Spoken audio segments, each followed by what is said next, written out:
Bubugbog na po kayo. Opo. Sir, pag nawawala po ako kahit dito po sa barangay, akala niya nanlalaki ako. Tay, gumagamit ka? Sino? Kayo po. Oo.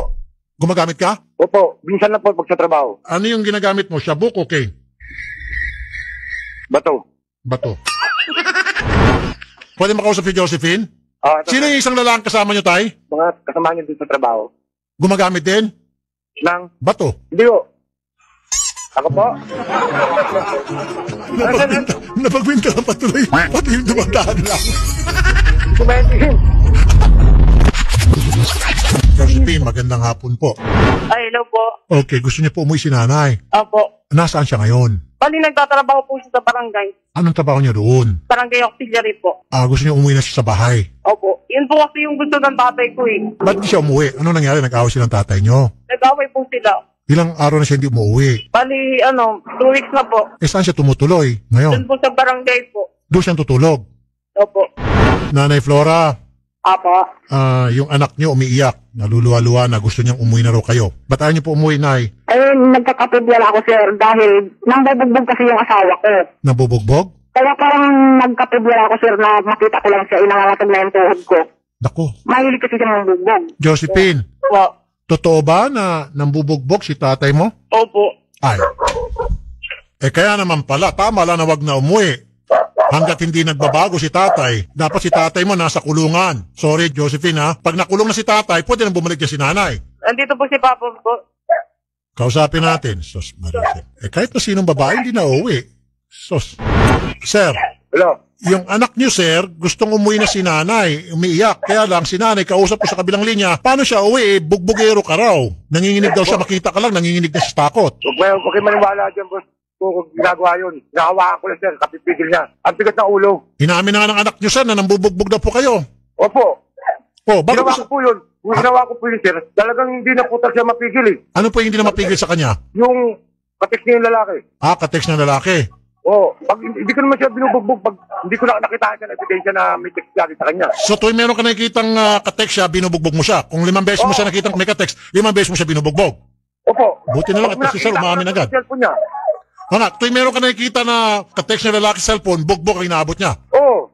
Kasi pinipili ko na ano yung salita niya, boss. Sir, yung sinasabi ko sa kanya, bakit kala ko pinigilan mo na yan? Dahil doon kami mag-upisa ng away lagi. Wag na nga talaga kayo magkabalikan kung ganon. Si ma'am, matigas ang ulo kahit na ilang beses mo nang sinasaktan dahil sa pagkikipag-text sa mga kalalakihan, ginagawa pa rin. Ikaw naman, ayaw mong tubigil sa pangbubugbog. Wag na kayo magsama. Kung hindi naman po siya sir, yung na-text yun, ang masaklat na kasi dun, sir, pinipirahan siya. Pinipira siya ng lalaki. Oo. Sinungaling. Totoo ba, Nay? Meron nakikita si tatay ng mga kateks mong lalaki at pinipirahan ka lang? Hindi po naman nanghihingi sa akin ng pera yun, sir. Ano lang? Hindi nanghihingi sa akin kahit anong ninyo pa yung lalaki, hindi, sir, nanghihingi sa akin ng pera yun. Ano yun? Nakikipag-chat lang sa'yo? Bintang lang niya yun, sir. Ano pa? Bintang lang yun niya. Kaya nga, sino yung mga lalaking kateks ninyo? Ayun yun, kabarkada din na yun, sir. Bakit mo kinetext yung lalaki? Kabarkada niya yun, sir, pero wala na kami yun. Ngayon, wala na, sir. Si kumpare. Hindi, kaibigan lang niya yun, sir. Kasi Nay, wag ka na rin kasi makipag-text sa Hindi mga na lalaki. po, sir. Hindi na po. Puro lang po siya, tamang hinala. Sir. Ngayon, wala na po, sir. Sir, pag nawawala po ako, kahit dito po sa barangay, akala niya, nanlalaki ako. Ayan, nakikita ng mga kagawad namin. Hindi ako lumalabas. Ngayon lang. Ngayon lang kasi nandiyan Puro sa siya barangay. tamang hinala. Ngayon, sir, pinalayas ako nila sa barangay. Sila. Kasi Asawa ko, yung kapatid ng asawa ko. Ayan. Gusto nila lumayas ako. Kagabi, hindi na ako dito natulog. saan ka natulog? Sa kapatid ko. Ito ba? Pahanapin mo ko ng madaling araw? Ito, puro tamang hinala. Nandiyan ka na kay Sir Pelpe. Sir, di ganito sir, no? Tumagal na kami ng 1 linggo na, sir. Opo. Ngayon, panay na trabaho ko. Ang ginawa ko. Tapos pag-uwi ko ng bahay, tatanggapin text ako ng cellphone, nakita ko may text na maulit. Ayun no, doon ulit kami nagkumpita ng gaway. Yun na naman, kateks niya. So, hindi na tumigil sa text doon sa lalaki. Isang lalaki lang po.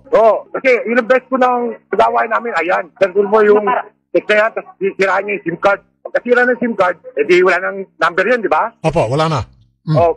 Makikita mo naman, nandun na naman ulit yung text ng isa. Okay, so sinira mo yung cellphone, yung SIM card, bagong SIM card na dapat wala yung number. Makikita mo na naman ulit sa bagong SIM card, nandun namin yung number ng lalaki yon. Oo. Ilang beses na ginawa niyan. Hindi ko na mabilang. Napapatawa si mama, napapangisi si Mrs. Kaya nga sinira na yung SIM card para... Wala na kami. Wala na kayo. Ano ba yun? Sir, tsaka ano sir, ayun lang ang pinag-aaway namin sir. Subo. Alam Ayun, nyo, sir. alam nyo, Mrs., Mister, ang kawawa rito yung anak nyo. Yung anak nyo nagsasuffer, hindi ba kayo naawa sa inyong anak? Hindi ba kayo Ayun na naiya nga. sa inyong anak? Ako Ito nga po, sir. ayun na nga sir. Gusto ko nga umuwi. Ay, nakatakot na ako sa kanya, sir, kasi konting salita ko lang, mambubugbog na yan, sir. Palukuhan, di ako nang gaganyan. Oh, maraming testigo rito. Oh, Kahit sino- pinapagawad, nakita niya kung paano mo ako suntukin. Oh, sino ba gumagawa ng kasalanan? Ako? Ikaw ang gumagawa ng kasalanan mo. Tapos pag tinatanong Kailangan ba ka, akong parang, bugbugin ng bugbugin? Sir, mali Oh. pa rin, sir. Sabihin na natin, meron siyang kateks, matigas ang ulo. Hiwalayan mo na lang. Bakit mo pa kailangang bugbugin? Hiwalayan mo na. sir, matigas ang ulo niya eh. Yung mga bata eh. Sir, maski na, alam mo ba na pwede ka makulong dahil dyan? Sir, pinakulong niya na ho ako dati. Oh. Ganyan lang ginawa niya. O, hindi ka pa nadadala. Pwede ka makulong ulit for the second time. Bahala Pag, siya sa buhay niya. pag sinabi niya sa amin na ipakulong ka at magpakita siya ng mga ebidensya, pwede ka makulong sa pangalawang pagkakataon. Sir, sinasabi ko sa iyo, kung meron ka mga hindi nagustuhan kinanay, matigas ang ulo ni nanay, pasaway, hiwalayan mo na lang, layasan mo. Kaya ganun lang ginagawa ko. Nagtatrabaho na lang ako. Pero madadasan mo, ganun pa rin ang... Gumagamit ka ba, Tay? Tay, gumagamit ka? Sino? Opo. Oo. Gumagamit ka? Opo. Minsan lang po pag sa trabaho. Ilang beses sa isang linggo ka gumagamit? Pagkisisid sa ilog. Pag sumisisid ka? Opo. Ilang beses ka sumisisid sa ilog sa isang linggo? Bira po. Okay. So, ano yung ginagamit mo? Shabuk o cane? Bato. Bato. At least si tatay, umaamin. Tay, dapat talaga hindi na kayo magkabalikan. Kailangan po magparehab pa kayo, tay. Ano pa ang bisyo nyo? Inom, Wala na ako, sir. bato, bugbog, Wala na po. sugal, Hindi rin po. sabong, Wala. karakrus, Wala. Hindi ako marunong magsugal. bilyard. Wala ako. So, sa'yo pala, ano lang, bato, bugbog, babae. Babae, wala rin. Alak, Bira rin po. Di ako minum ng alak. bira. Bato lang talaga ang bisyo mo. Oo. Pag may pera lang po. Pag walang pera, walang bato. Pag may pera, may bato. Oo. Ayun lang. Pero ano lang, boss, tanggal lang ang sakit ng katawan. Ayun lang po. Walang preno. Pampatanggal ng sakit ng katawan. Oo. Ako po. Hindi ako makapaniwala dito. No holds bar. Yan sa no holds barred. Well, Mrs., huwag ka na nga talagang bumalik doon. Kausapin ko ng anak nyo. Hindi na po talaga kayo pwede dahil itong si Sir gumagamit. Kaya nga, Talagang baka mamaya, bandang huli, mas malala pa sa bugbog ang sapitin nyo. Ayun nga po, kaya po ako talagang nanginginig na ako. Makita ko lang siya, sir. Nagtatago na talaga ako. Huwag na kayong bumalik doon. Nay, gusto niyo ipakulong natin to? Bahala sila, sir. Hindi, kayo dapat ang pwede magpakulong dito dahil kayo po yung nabubugbog. Kayo po yung binubugbog niya. Gusto niyo? Ayaw niyo? Bahala siya, sir. Okay, so bahala siya. Tay, kausapin ko na po anak niyo. Therapy. Sir, Hindi, bakit di rin pa siya umamin na gumagamit siya? gumagamit din ba siya? Oo. Pareho kayo. Oo. Dahil pinipilit niya ako na gumamit. Ayoko gumamit. Ang sabi niya, bakit? Gusto mo ang pagdamin mo? Oh. So, kailan huling gumamit si Mrs.? Ngayon, wala na. Ngayon lang siya Matagal napunta dyan sa akong barangay. ginagamit dahil Ano wala po? ako dyan sa kanya. Ngayon lang sir. siya hindi nakaano dahil nasa barangay siya. Nung wala pa sa barangay, gumagamit din siya. Hindi na ngayon kasi dyan siya natutulog eh. Dati pareho kayo. Oo. Hanggang ngayon, tapos ang mahirap nun, pag wala ako, kasama niya yung lalaki niya. Ano pag wala kasama? Oh, di ba pinapupunta pa nga ng bahay? Alam mo naman magkagalit kami? Eto na nga. Kaya nga yun, matagal na, di ba? Mga ilang buwan na yun. Hindi, ayan ang bunga nga mo, matagal. Pag nahuli ka, sabi mo matagal. Kaya, ilang buwan na nga. Nalilimutan mo nga burahin iniwasan ko na ngayon. Diba? Oh, Nalilimutan mo nga burahin yung mga text mo. Sobrang madaling araw ka na kumatulog araw-araw. Tay, pwede makausap yung anak nyo? O kaya yung mga, sir, kaya nga anak ko gumagawa na ng paraan, sir. Sige, pwede makausap yung anak nyo? Sir, ang tapang pa ng lalaki, sir, pag may baril. Pwede makausap si Josephine? Sino yung isang lalaking kasama nyo, Tay? Ha? Yung isang lalaking kasama nyo, sino yun? Nakita ko kanina sa likod nyo? Maano po yun yung mga kasama niyo din sa trabaho? Gumagamit din? Hindi o. Bato? Hindi o. Ako po? Napagwinta lang patuloy. Pati yung dumadaan lang. Hindi ko maintindihan. Kasi mahinga yung compressor dito eh. Oo nga, sabi ni Eloisa. Napagwinta lang patuloy. Yung dumadaan lang. Baka daw po nag-CR lang kayo. Hindi ko Hindi, kasi paano makasiguro? Total, paano ka naman siya magsalita? Mali mo, baka meron ako madiscover. Hindi pala. Okay. Doon ito dumadaan eh. nakisiyak lang. Kasi ano, pasensya na. Okay. Kasi prank kasi siya, malay ko, baka meron tayong mahalungkat. Gusto ko lang siya, ayoko masira yung pamilya namin, sir. Bumalik lang siya doon sa bahay. Wala naman problema kung Wag niya lang yung lalaki na nandito. Sir, hindi ko siya pababalikin dyan hanggat hindi po kayo nare-rehab. Kasi sir, sa konti pagkakamali, mambubugbog ka. Hindi yun, sir. Hindi ganun, sir. Hindi sir eh. Hindi sir. Ay, sir, ito lang po katibayan ng mga anak ko. Hindi sir eh. Kasi once a bugbogero will always be a bugbogero. Kapag nahuhuli ko lang sa'yo na may katik, doon kami nagkakumpara. Maski na sir. Halimbawa, merong konting pagkakamali ulit si Mrs. kahit na walang kinalaman sa text o panlalaki, bubugbugin mo ulit yan siya kasi nasanay ka na eh. Hindi yun, sir. Kahit anong yung anak ko, sir. Oh, voluntary rehab. Nag-text si Director Carion ng PDEA. Kilala mo si Director Carion? Sabi niya anak ko, sir. Kilala mo yung PDEA, Director? Biglang pinasa anak. Hello po. Nung marinig yung Director PDEA. Message sa akin, sir, si Director Carion. Hello, Josephine. Ano po? Okay, kasama ba si tatay dyan sa bahay? Opo, kasama po. Ito ang sitwasyon. May problema si tatay. Seryoso na problema ito. Dahil si tatay, inamin niya, gumagamit siya, pampagando ng kalooban, ng bubugbog. Meron ka bang ibang bahay na pwede matirhan? Meron po. Advice ko lang sa'yo, mas maganda siguro kung maghanap ka muna ng ibang matitirhan. Meron po. Okay lang ba? Pwede ka maghanap ng ibang matitirhan? Opo. Umalis ka muna dyan sa bahay kasi si tatay nagda-drugs. Paano na yan kung halimbawa high na high sa drugs? Di naman po. Hindi natin masasabi, Josephine, ma'am, sa aming karanasan, sa mga balita na binabasa ko sa Frontline Pilipinas, natatalakay namin sa Idol in Action, pag yung tao na nakadrugs na, wala nang kinikilala, tatay, nanay, anak, lolo, wala nang pakialam. Kaya mas makabubuti kung umalis ka muna dyan hanggat hindi siya nare-rehab. Pwede ngayong gabi, umalis ka muna dyan, maghanap ka muna ng ibang matitirhan? Opo. Okay, sige.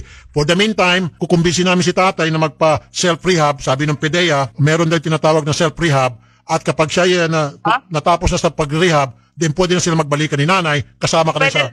Pwede rin po ba si mama? Lahat sila, pareho sila ipaparehab namin. I-refer namin sa PDEA. Opo. Okay? Opo. Pero yun nga po, Tawagan natin si Director Carion. Okay, nakikinig si Director Carion eh. Ano sabi mo, Miss Josephine? Ano po yung pwedeng gawin sa kanila? I-rehab sila. Self-rehab. Gagamutin sila para matanggal na yung droga sa kanilang katawan at magiging mabalik sila sa normal. Sa ngayon kasi abnormal sila. Director Derek Carion, magandang hapon po, sir. Yes, sir. Magandang hapon po sa ngalan ni Director General Wilkins Villanueva. Kanina po kayo nakamonitor. Ano pong advice nyo rito, Director? Yes, sir.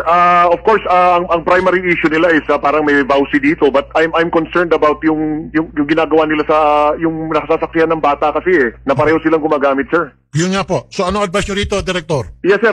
Pwede kasi po under the Barangay Drug Clearing Program, obligado po yung barangay dyan initially kasi para hindi na po magulo ang rehab system. Pwede po yan through the BADAC muna parespondihan natin dun sa BADAC. Ano yung sabihin po ng BADAC? Yung Barangay Anti-Drug Abuse Council, sir. Total, nasa barangay naman si Mrs. Baka pwede po yung BADAC ang unang mag-responde sa kanila at nang ma-assess yung level of drug use nila, sir. Kasi nakakabahala po yan kung pareho silang may tendency gumamit and then yung bata po ay nasasaksihan sila.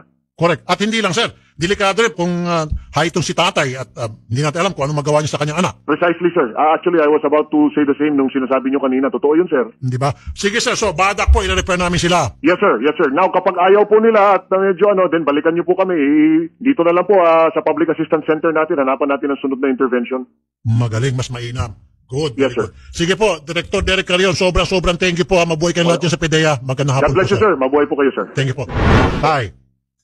Kayong dalawa, i-refer namin sa Barangay Anti-Drug Council. Okay? Sir Tulpo. Ayaw mo? Sir Tulpo. Sir. Kaya ako naman kasi nagawa yun, sir. Alam mo ang ginagawa niya, sir? Magte-text ako sa kanya. Nahanap ko siya madaling araw. Sir, lampas na tayo doon. Tapos na tayo doon sa Sir, hinahanap. di ko nasabi sa inyo kaya ako nag-yan Hindi, sir, yung pinag-usapan natin ngayon sa pagdadrugs. Tatawag po kami sa barangay para iparehab kayo. Yung text ko sa kanya, pino-forward niya doon sa lalaki. Sir, oo nga, nandun na tayo. Pero ang issue rito, pareho po kayong nagda-drugs o Barangay Anti-Drug Abuse Council. Doon namin kayo repair. Kapag hindi kayo pumayag, then tatawag namin yung PDEA nang gagawa ng aksyon. Okay? Napatahimik ka, sir. Kahit saan ako, sir, pwede. Okay, good. Sige po. Wala nang problema sa akin, sir. Very good. Kaya may problema Okay, sige po. Pakipasa ang telepono kay Josephine. Pa. Okay, huwag mo ibabang telepono. Ibigay mo sa amin yung address nyo, pati kay nanay. Pupunta kami sa Barangay Anti-Drug Abuse Council para pareho silang i-rehab dalawa. Opo. Kapag hindi sila pumayag, then yung PDEA na magte-take over. Sige po. For the meantime, ang advice ko sa'yo, umalis ka muna, maghanap ka muna ng ibang matirahan. Okay sa'yo? Okay po. Sige, Pero yun lang po sa kaya pumunta ako humingi po ng tulong kasi gusto nga po kasi ni mama mo na mag-usap silang dalawa. Kasi Josephine, Gusto po kasi ni... ang pinakamabuti talaga rito, dapat marehab muna sila. Pag pareho na silang matino, then that's the time na pwede sila mag-usap ng maayos. Sa ngayon, wala mangyayari sa pag-uusap nila dahil pareho silang gumagamit pa rin ng droga. Hindi, okay lang naman po yun po. Sir Rafi, kasi gusto lang po talaga ni Papa magkausap lang po muna sila. Gusto niya po kasi umuwi si Mama. Josephine, naintindihan kita. Nakakawalan din po kasi kami kay Papa. Lagi kami natuto na umuwi na si Mama. Kahit yun lang naman po muna eh. Josephine, pag umuwi si Mama, tapos ngayon may makikita naman ulit si Papa na text ni Mama sa mga lalaki, mabugbog na naman siya ulit. Yun nga po, Patuloy yung cycle na yan. Kasi nga pareho silang gumagamit. So kung hindi na gumagamit si nanay, hindi na gumagamit si tatay, only then na pareho ng normal yung kanilang pamumuhay, maging maayos na yung kanilang pagsasama. Sa ngayon, hanggat pareho silang gumagamit ng droga, walang mangyaring maayos na pagsasama dyan, believe me. Okay? Maayos pa po yun, basta konting usap lang din po. Hindi, Kasi maayos lang ito kapag nakapag-rehab na sila. Okay? Opo. Sige, please, kung wala kang mapuntahan, kami maghahanap sa'yo. Pero sabi mo, meron kang mapuntahan, punta ka doon, tutulungan ka namin para makalipat ka agad-agad. Kung pwede ngayong gabi na, okay? Opo. Okay, very good. Sige, pakisalo, Odette, yung bata, si Josephine, and then yung dalawa, i-refer natin sa barangay, basta badak. Badak ka, hindi batak. Okay. Yun mahirap, parehong gumagamit. Opo. Kawawa yung mga anak. Hindi ako papayag na mag-usap sila magbalikan. Rehab muna bago silang magbalikan. Mag-usap ng masinsinan. After na ma-rehab. Okay.